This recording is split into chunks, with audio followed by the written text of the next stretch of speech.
Hello and welcome everyone. आज हम बात करेंगे स्पेशल इंग्लिश के राइटिंग सेक्शन के एक और इम्पॉर्टेंट टॉपिक लेटर राइटिंग के बारे में। लेटर्स हम शुरू से लिखते हुए आ रहे हैं and still we have this topic to study in our subject. तो आज हम इसी को लेकर आगे डिस्कशन करेंगे, जिसमें हम जानेंगे कि लेटर राइटिंग क्या होते हैं, लेटर को लिखने का सही तरीका क्या होता है और लेटर कितने टाइप्स के होते हैं, और साथ साथ में बात करेंगे कुछ इम्पॉर्टेंट पॉइंट्स जो कि लेटर लिखते समय हमें ध्यान रखने चाहिए ताकि हम सही लेटर राइटिंग कर सकें और एग्जाम्स में इस टॉपिक से रिलेटेड जो भी क्वेश्चन आता है उसे अच्छे से आंसर करके अच्छे मार्क्स स्कोर कर सकें। तो चलिए आगे बढ़ते हैं and let's begin our discussion. Alright, तो सबसे पहले हम स्टार्ट करते हैं लेटर की डेफिनेशन से कि लेटर क्या होता है। So as you can see here, A letter is a written message conveyed from one person to another person through a medium. Letter एक written message होता है जिसको एक इंसान के द्वारा दूसरे इंसान तक कन्वे किया जाता है किसी भी मीडियम या फिर किसी भी माध्यम के द्वारा। So that's what the word letter stands for. Now the next is types of letter. Letter के कितने टाइप्स होते हैं? लेटर को हम बेसिकली दो तरीके से कैटेगराइज करते हैं। फर्स्ट इज फॉर्मल लेटर और सेकंड इज इनफॉर्मल लेटर। अब फॉर्मल लेटर्स क्या होते हैं? फॉर्मल लेटर्स वो लेटर्स होते हैं जिनको हम फॉर्मली राइट करते हैं कलेक्टर को, एडिटर को, मैनेजर या फिर डायरेक्टर। कलेक्टर को हम फॉर्मल लेटर लिखते हैं जब हमारी सोसाइटी को लेकर मैनेजमेंट इश्यूज़ होते हैं या फिर सोसाइटी में कुछ प्रॉब्लम्स एग्जिस्ट करती हैं। अगर उसका सोल्यूशन हायर अथॉरिटीज़ के द्वारा ही हो सकता है तो हम कलेक्टर को लेटर लिखते हैं। ठीक है, नंबर वन। एडिटर को हम लेटर लिखते हैं जब हमारी सोसाइटी में कुछ प्रॉब्लम्स एग्जिस्ट करती हैं, उन प्रॉब्लम्स को हाईलाइट कराने के लिए कि जो अथॉरिटीज़ हैं, जो बड़े अधिकारी हैं, उनका ध्यान उन प्रॉब्लम्स की तरफ जाए। तो इसीलिए उस प्रॉब्लम को न्यूज़पेपर में एज अ न्यूज़ छपवाने के लिए हम एडिटर को लेटर लिखते हैं ताकि वो एडिटर अपने न्यूज़पेपर में उस खबर को छापे। थर्ड है मैनेजर एंड डायरेक्टर। कोई अगर मैनेजरियल इश्यूज होते हैं कंपनीज में कोई प्रॉब्लम्स, कोई इशू अगर होते हैं तो हम मैनेजर को, डायरेक्टर को, क्योंकि मैनेजर और डायरेक्टर ही कंपनी के हायर अथॉरिटीज़ होते हैं, सुप्रीम बॉडीज़ होते हैं, तो इसीलिए उस लेटर को मैनेजर और डायरेक्टर को लिखा जाता है। तो formal letter collector, editor, manager या फिर डायरेक्टर को लिखे जाते हैं। वहीं इनफॉर्मल लेटर की हम बात करेंगे तो writing to a friend, writing to relative and family member. तो इनफॉर्मल लेटर हम अपने दोस्तों को, अपने रिश्तेदारों को और अपने परिवार के लोगों को लिखते हैं। तो ये फॉर्मल और इनफॉर्मल लेटर के बीच का एक डिफरेंस है। तो अभी हम जो स्टार्ट करेंगे फॉर्मल लेटर से। पहले हम फॉर्मल लेटर की बात करेंगे, उसके बाद में फिर हम शिफ्ट करेंगे इनफॉर्मल लेटर पर। So let's go and begin with the formal letters. Okay, formal letter की हम बात कर रहे हैं। तो फॉर्मल लेटर को लिखने के लिए हमें यहाँ पर कुछ की पॉइंट्स गिवन हैं। इन की पॉइंट्स को हमें फॉलो करते हुए एक लेटर को लिखना है। 8 की पॉइंट्स हमारे पास में दिए हुए हैं। पहला देखते हैं सेंडर्स एड्रेस। सबसे पहले हमें लेटर में सेंडर का एड्रेस लिखना है। सेंडर का एड्रेस आपको क्वेश्चन में गिवन होगा। अगर वो आपको क्वेश्चन में गिवन नहीं होता तो आप अपनी तरफ से भी कोई भी सेंडर का एड्रेस जो भी आपको ठीक लगता है वो आप अपनी तरफ से उसमें इंक्लूड कर सकते हैं। दूसरा बात करते हैं डेट की।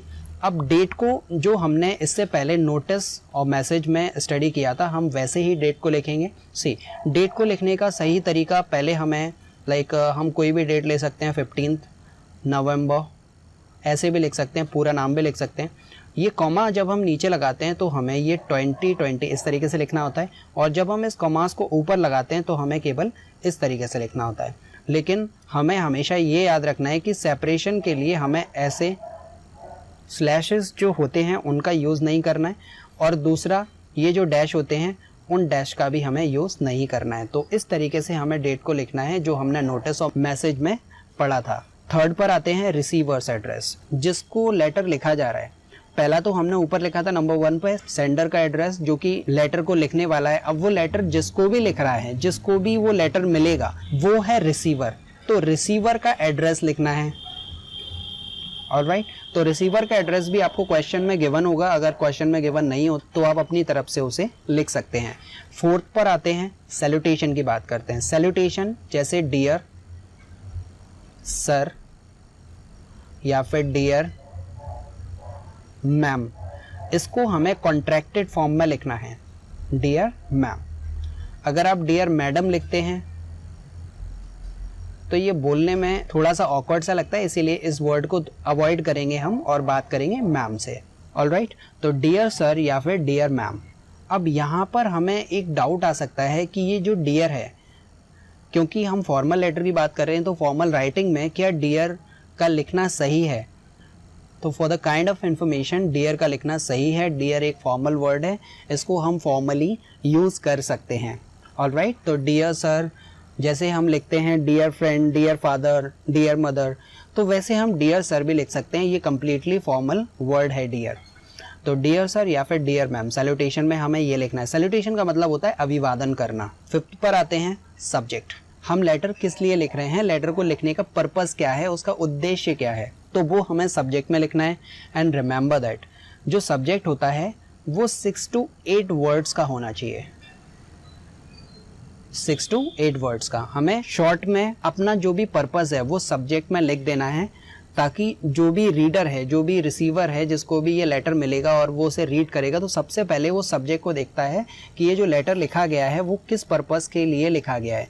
तो हमारा पर्पस जब एक बार सब्जेक्ट में हम लिख देते हैं 6 to 8 वर्ड्स के बीच में, तो वो क्लियर हो जाता है, जिससे जो लेटर में आगे लिखा है रीडर को समझने में आसानी होती है। इसलिए हमें सब्जेक्ट को लिखना है और सब्जेक्ट को हमें 6 to 8 वर्ड्स के अंदर अंदर ही फिनिश करना है। इसको हमें 1 या फिर 2 लाइन तक खींचना नहीं है, इसको 6 to 8 वर्ड्स में लिखकर ख़त्म करना है। 6 पर आते हैं, बॉडी ऑफ द लेटर्स। अब जो हम लेटर का कंटेंट लिखेंगे, लेटर का जो भी बॉडी होगा उसमें हमें क्या क्या लिखना है, तो जो भी हमें कंटेंट लिखना है उसमें हमें 4 चीज़ें डिस्कस करनी है। पहला, इंट्रोडक्शन देना है। ठीक है, ये लेटर कहाँ से लिखा गया है, इसको लिखने वाला कौन है। दूसरा, हमें प्रॉब्लम को एड्रेस करना है। जब आपने अपना इंट्रोडक्शन दिया, क्योंकि जब हम किसी को फॉर्मली कुछ लिखते हैं तो पहले अपने बारे में कुछ जानकारी देते हैं। जब आप अपने बारे में जानकारी दे देते हो, उसके बाद में फिर आप प्रॉब्लम को एड्रेस करते हो कि एक्चुअली किस प्रॉब्लम के लिए इस लेटर को लिखा गया है, और फिर अपनी तरफ से भी आप कुछ सोल्यूशन देते हो। अब जब भी अगर आप किसी को कोई प्रॉब्लम सजेस्ट करते हो तो आपकी भी ये रिस्पॉन्सिबिलिटी बनती है, आपको पता होना चाहिए इसके पॉसिबल और पोटेंशियल सॉल्यूशन क्या क्या हो सकते हैं। तो हमें इससे रिलेटेड अपनी तरफ से भी कुछ सॉल्यूशन जो आपको लगते हैं कि ये प्रॉब्लम अगर है तो इसका सॉल्यूशन ये हो सकता है, तो जब आप उनको सॉल्यूशन सजेस्ट करेंगे तो उन्हीं सॉल्यूशन को अप्लाई करने के लिए, इम्प्लीकेट करने के लिए आप उनसे रिक्वेस्ट भी करेंगे कि कोई एक प्रॉब्लम है, उसका सॉल्यूशन ये हो सकता है, तो इस सॉल्यूशन को इम्प्लीमेंट करने के लिए वो अपनी तरफ से कुछ एफर्ट लगाएं, इसके लिए आपको उनसे रिक्वेस्ट करना है। तो ये हमें बॉडी ऑफ द लेटर के अंदर लिखना है। और लास्ट में जब हम आते हैं तो हमें एक वर्ड लिखना है, थैंक यू। एंड मैसेज को जब हम क्लोज करेंगे, जब हम उसका एंड करते हैं, तो हमें एक वर्ड लिखना होता है, दैट इज़ योर्स फेथफुली। अब यहाँ पर काफ़ी सारे वर्ड्स का हम यूज़ देखते हैं। फेथफुली हो सकता है, सिंसियरली होता है। एक वर्ड हम देखते हैं, ओबीडेंटली या फिर ट्रूली। इन वर्ड्स का भी हम यूज़ देखते हैं। सी, इन वर्ड्स के डिफरेंस को हम थोड़ा सा समझते हैं। तो सबसे पहले बात करें फेथफुली की। अगर आप लेटर किसी ऐसे व्यक्ति को लिख रहे हो जिसका नाम आपको नहीं पता, don't know the name, know the name, तो हम वहाँ पर योर्स फेथफुली का यूज़ करेंगे। सिंसियरली का यूज़ हम तब करते हैं जब आपको नाम पता है, नो द नेम। जिसको भी आप लेटर लिख रहे हो, अगर आपको उसका नाम पता है, उसके बारे में आप जानते हो, जानकारी आपको है, तो आप योर सिंसियरली का यूज़ करेंगे।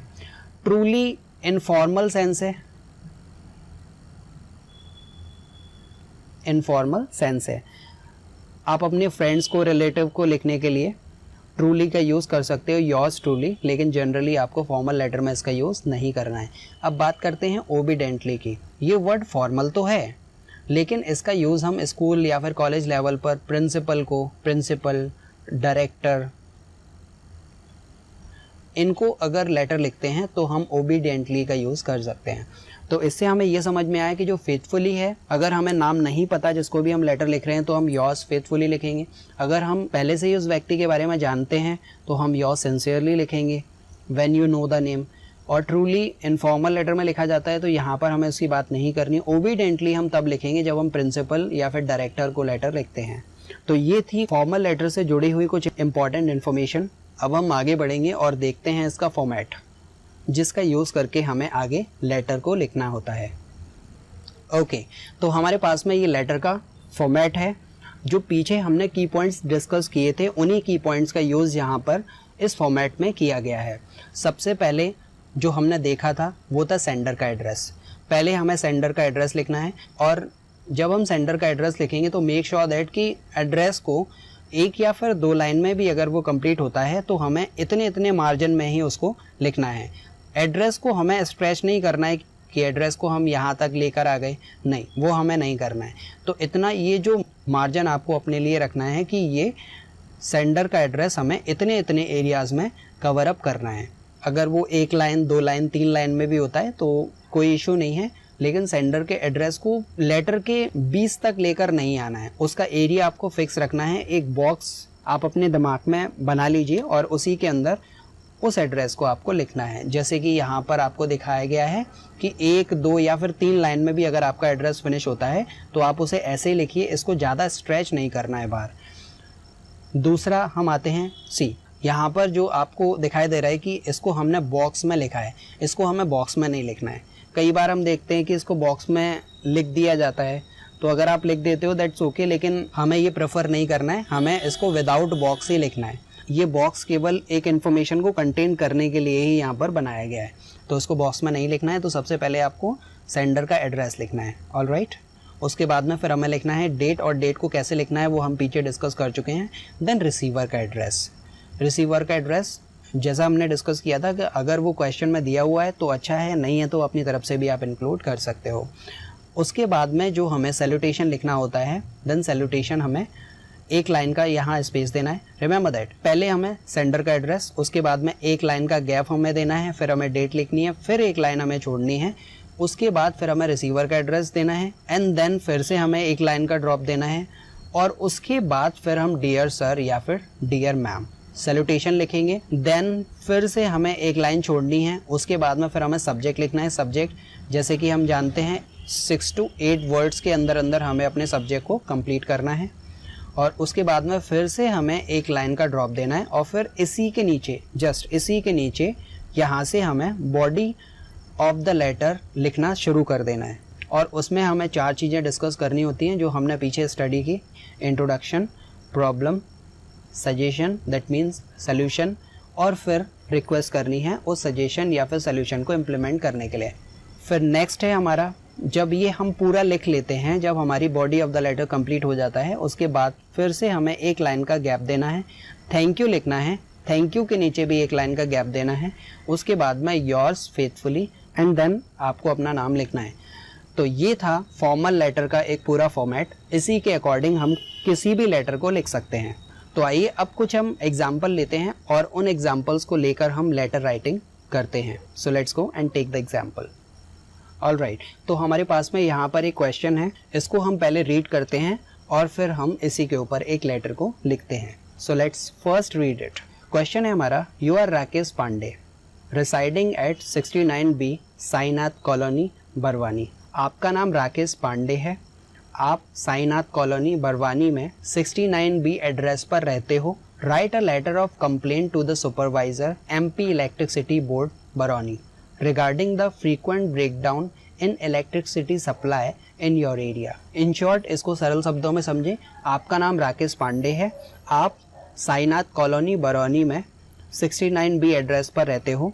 आपको एक लेटर लिखना है MP इलेक्ट्रिसिटी बोर्ड बरौनी के सुपरवाइज़र को कि आपके एरिया में इलेक्ट्रिसिटी प्रॉब्लम है और कभी भी किसी समय लाइट कट जाती है, जिसकी वजह से आपको काफ़ी प्रॉब्लम उठानी पड़ती हैं। तो आपको इस प्रॉब्लम को एड्रेस करते हुए इलेक्ट्रिसिटी बोर्ड के सुपरवाइज़र को लेटर लिखना है और उनसे रिक्वेस्ट करनी है कि इसका कोई सल्यूशन वो जल्द से जल्द करें। तो आइए स्टार्ट करते हैं लेटर को लिखना। तो सबसे पहले हमें लिखना है सेंडर का एड्रेस। तो सेंडर का एड्रेस क्या है, जो हमारे पास में ऊपर गिवन है। ये सेंडर का एड्रेस दिया हुआ है 69B साईनाथ कॉलोनी बरौनी। तो हमें यहाँ पर सेंडर का एड्रेस, ये वर्ड्स को लिखने की ज़रूरत नहीं है, केवल हमें एड्रेस ही लिखना है। जैसे 69B साईनाथ कॉलोनी और नीचे लिख देना है बरौनी।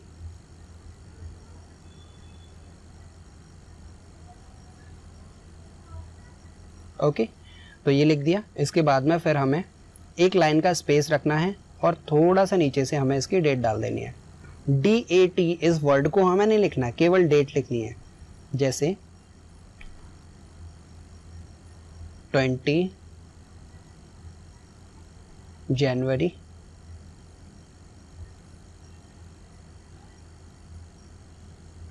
2020। ओके, उसके बाद में फिर हमें लिखना है रिसीवर का एड्रेस। ये लेटर जो लिखा जा रहा है वो किसको लिखा जा रहा है? सुपरवाइज़र को। कौन से सुपरवाइज़र को? एमपी इलेक्ट्रिसिटी बोर्ड के। यहाँ लिख देना है द सुपरवाइज़र।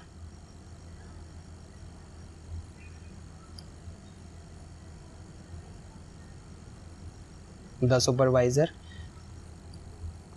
अब फिर इनके बोर्ड का नाम लिखना है एमपी इलेक्ट्रिसिटी बोर्ड। ये हो गया इनका एड्रेस,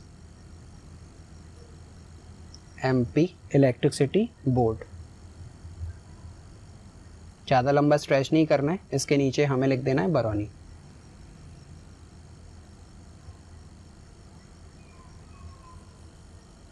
ये हो गया। फिर हमें लिखना है सैल्यूटेशन। एक लाइन का थोड़ा सा स्पेस रखना है। सैल्यूटेशन लिखना है, क्या लिखेंगे इसमें? Dear sir. उसके बाद में फिर हमें लिखना है सब्जेक्ट। अब जो हमारा सब्जेक्ट है वो क्या है? पहले हम इसको लिख लेते हैं सब्जेक्ट। अब जो हमारा मेन सब्जेक्ट है उसके बारे में हमें लिखना है। तो हमारा सब्जेक्ट भी यहाँ पर दिया हुआ है, देखिए आप देख सकते हैं, frequent breakdown in electricity supply in your area. ठीक है ना, योर की जगह पर हम आर कर देंगे, तो इसी को हमें पूरा लिख देना है। Frequent breakdown in electricity supply इन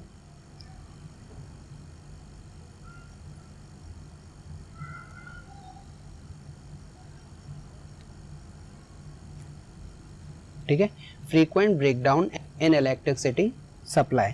अब in your area, in our areas को लिखने की ज़रूरत हमें नहीं है, क्योंकि अब एरिया का एड्रेस हमने पहले ही ऊपर दिया हुआ है सेंडर के एड्रेस में, तो हमें यहाँ पर इन योर एरिया या फिर इन आर एरिया लिखने की ज़रूरत नहीं है। केवल हम इतना ही लिखेंगे, frequent breakdown in electricity supply. तो ये हो गया हमारा सब्जेक्ट। अब यहाँ एक जो इम्पॉर्टेंट डिफरेंस आप देख सकते हैं कि ये जो डियर सर है, डियर सर और सब्जेक्ट, ये आगे पीछे भी हो सकते हैं। पहले सब्जेक्ट भी आ सकता है, उसके बाद में डियर सर भी आ सकता है। अगर आप सीबीएसई बोर्ड के कुछ पैटर्न्स उठा के देखेंगे एग्जाम्स के, तो वहाँ पर जो लेटर राइटिंग है उसमें डियर सर को पहले लिख दिया जाता है और सब्जेक्ट को बाद में लिख दिया जाता है। तो अगर आप लिखना चाहें ऐसे डियर सर या फिर सब्जेक्ट, तो आप इसको ऐसे भी लिख सकते हैं, लेकिन हम इसको प्रेफर करेंगे कि हम सब्जेक्ट को डियर सर की जगह पर लिख लें और डियर सर को हम सब्जेक्ट की जगह पर लिख लें। Fine, okay. तो अब हमें इसकी बॉडी ऑफ द लेटर लिखना स्टार्ट करना है। तो जो हमने देखा था, जब हम लेटर की पूरी बॉडी को लिखते हैं तो इसमें हमें 4 चीज़ें डिस्कस करनी होती हैं। एक तो इंट्रोडक्शन, दूसरा प्रॉब्लम, तीसरा सजेशन और चौथा रिक्वेस्ट। तो हम स्टार्ट करेंगे इंट्रोडक्शन से। तो इंट्रोडक्शन को हम लिखेंगे तो हमारी लैंग्वेज ऑलमोस्ट लेटर में सेम ही रहती है। हमें सेम ही तरीके से उन 1-2 लाइन जो कि स्टार्टिंग में लिखी जाती हैं उनको लिखना है, और लास्ट में भी 1-2 लाइन होती हैं जिसको हमें ज़्यादातर लेटर में सेम तरीके से रिपीट करना होता है। तो इन लाइंस को हमें याद रखना है और हमें उनका यूज़ लेटर के स्टार्टिंग और एंडिंग में करना है। तो चलिए हम बॉडी ऑफ द लेटर को लिखना स्टार्ट करते हैं। तो सबसे पहले स्टार्ट करें इंट्रोडक्शन से। तो इंट्रोडक्शन में सबसे पहले हम लिखेंगे कि मैं निवासी हूँ। तो I am a resident of Sainath colony, Barauni. तो ये हो गया आपका एक शॉर्ट इंट्रो। अब उसके बाद में फिर आपको एक लाइन और लिखनी है कि मैं आपका ध्यान आकर्षित करना चाहता हूँ कि हमारे एरिया में जो प्रॉब्लम है। अब आपको प्रॉब्लम को डिस्कस करना स्टार्ट करना है, तो कैसे करेंगे? आई वॉन्ट टू, ये लाइन ज़्यादातर लेटर्स में जैसे लिखी है आपको वैसे ही इसको रिपीट कर देना है। I wish to draw your attention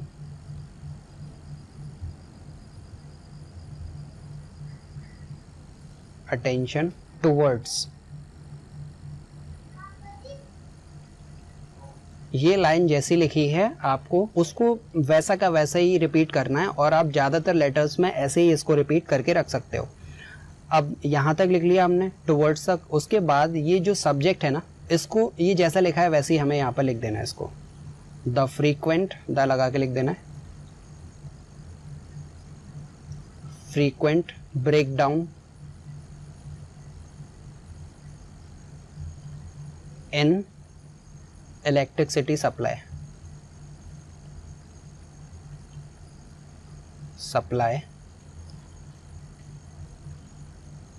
कहाँ पर, हमारे एरिया में, इन आर, ऊपर लिखा था क्वेश्चन में इन योर एरिया, तुम्हारे एरिया में, यहाँ पर इसको हमको कन्वर्ट करके लिखना है इन आर एरिया। ठीक है, वो क्वेश्चन था तो वहाँ पर यू पर ज़्यादा फोकस था कि तुम्हारे एरिया में ये प्रॉब्लम है तो तुम्हें लेटर को लिखना है, लेकिन यहाँ पर आप सभी की तरफ से, कॉलोनी में जितने भी लोग हैं उन सभी की तरफ से आप इस लेटर को लिख रहे हो, तो आपको योर की जगह पर योर को, उसकी जगह पर आर एरिया हमें लिखना है। तो इसका मतलब हुआ कि मैं साईनाथ कॉलोनी बरौनी का निवासी हूं और मैं आपका ध्यान आकर्षित करना चाहता हूं कि हमारे एरिया में जो इलेक्ट्रिसिटी प्रॉब्लम है, बार बार बिजली कट जाने की जो समस्या है, उसकी तरफ। अब इस प्रॉब्लम को थोड़ा सा हमें और ग्लोरीफाई करके दिखाना है और डिस्क्राइब करना है, जैसे that due to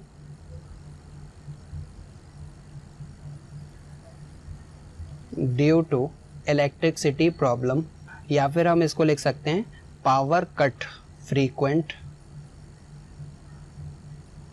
power cut off, हमें दिन में और रात में बहुत सारी समस्याओं का सामना करना पड़ता है। तो इसको लिखेंगे वी हैव टू, वी मजबूरी के लिए हम हैव टू का यूज़ करते हैं, तो वी हैव टू फेस क्या, मैनी प्रॉब्लम्स, बहुत सारी प्रॉब्लम्स या फिर बहुत सारी समस्याएं,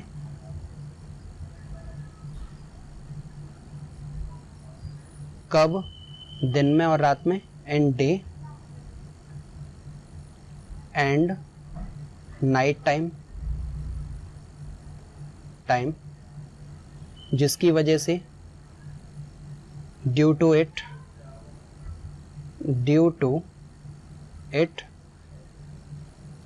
हम अपने ज़रूरी काम नहीं कर पाते, we are unable to perform our work, या फिर आर इम्पॉर्टेंट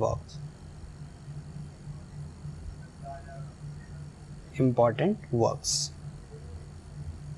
ओके, और इसमें हम एक लाइन और लिख सकते हैं कि हमें एक दिन में केवल 3 से 4 घंटे ही बिजली मिल पाती है, तो इसको हम लिखेंगे तो we only get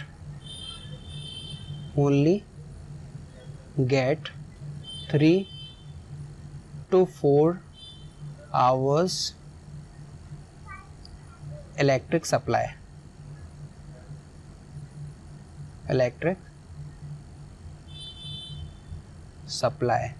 in a day।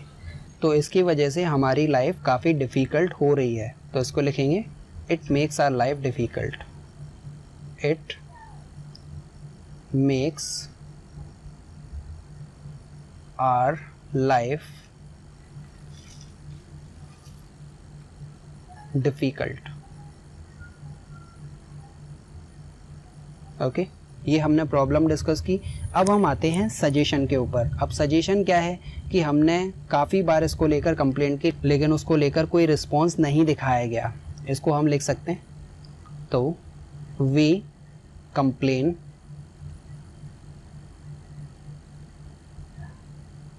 Many times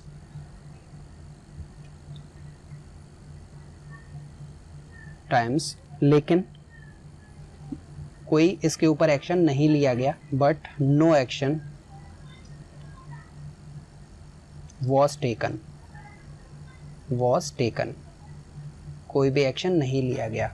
तो अब पहले आपने प्रॉब्लम एड्रेस की, उसके बाद में इसका सजेशन क्या था अपनी तरफ से जो आपने दिया कि हमने इस प्रॉब्लम को शॉर्ट आउट करने के लिए कंप्लेंट की थी, लेकिन उस पर कोई एक्शन डिपार्टमेंट की तरफ से नहीं लिया गया। तो अब यहाँ पर सजेशन के साथ में एक रिक्वेस्ट भी आपको करनी है। वो कैसे करेंगे?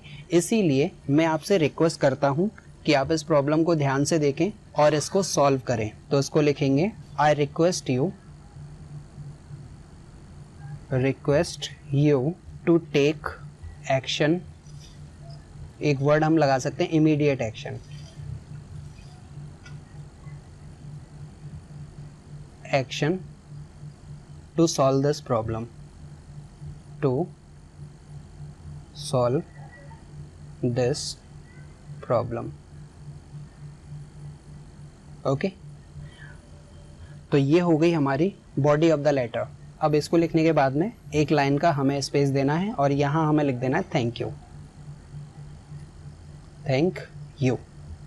थैंक यू के बाद में फिर से हमें एक लाइन छोड़नी है और यहाँ लिखना है योर्स, क्योंकि हम उनको पर्सनली नहीं जानते, जो सुपरवाइज़र हैं we don't know him personally, इसीलिए हम यहाँ योर्स फेथफुली का यूज़ करेंगे.